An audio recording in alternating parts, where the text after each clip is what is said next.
Men are delusional too. I don't want to Oh, for put sure. that out. Men are, but their delusion is different.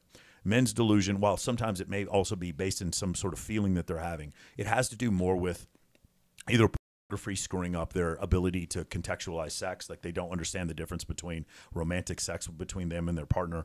Men will end up in their, late teens with erectile dysfunction because they watch too much pornography.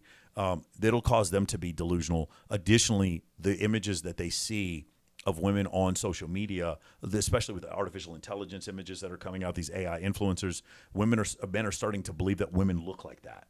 And they don't look like that. Unless you live in Vegas, then they do look like that. Yeah. But other than that, the women don't look like that. And so that's one of the things that I've seen is that men become, it's often I'll be doing a show and I'll have 10 girls on and they're pretty, like they're models. They actually get paid to be models. Mm-hmm. And the audience is like, these girls are ugly as fuck. They're all 2s, 3 or 4 hoes. And I'm like, but bro, you're calling a girl an ugly girl, but she would never date you.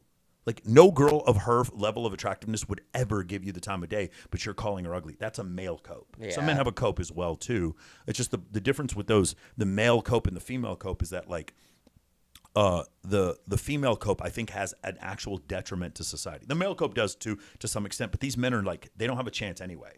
Like, you know what I'm saying? Yeah. If a person that was never going to work for you tells you that your company sucks, what does it matter? Like, it doesn't, or a person who was never going to buy your product doesn't like you, what does it matter? He was never going to buy your product. Exactly. These men are already out of the market and then just making, like, in order to avoid rejection, they say crazy stuff about women online. Mm-hmm. So both things are true. And it's funny, the stuff I said about women earlier in this podcast, that stuff will go viral. The stuff I just said about men won't. No. Yeah, it won't It'll go viral. be shadow banned. It's not even it won't be shadow banned. It's just no one will care. Yeah. When you criticize men, no one cares. They do not care. Just take to this. We're going to have 2 podcasts, just on general, okay? And one podcast is going to be men. It's going to be women warning other women about men. There's a podcast right now called Kill All Men. If women had a podcast where women were warning other women about men, that podcast would be lauded and awarded. If there was a podcast where men warning other men about women, that podcast would be considered misogynistic and be put on some government watch list. That's the difference. It's like not only we've gotten to the point now where not only is male self-improvement derided by mainstream society, it's actually like warned against.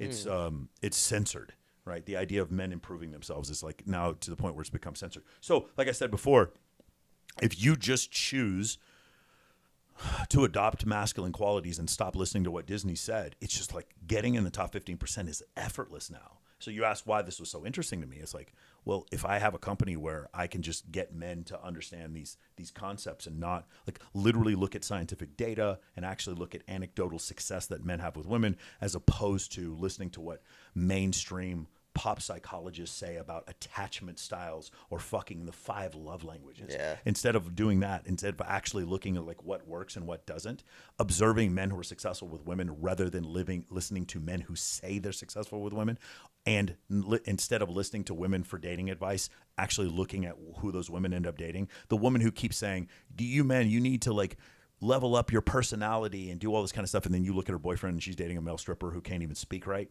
It's like one of those kind of deals where it's like if you just observe people's actions and not their words, then you can formulate your own plan of attack. And when you do that, you're going to have a lot more success with much less effort. Because like I said before, it's like it's not only that the correct things are not being taught, it's like when you teach the correct things, you're banned on YouTube. That's what's going on.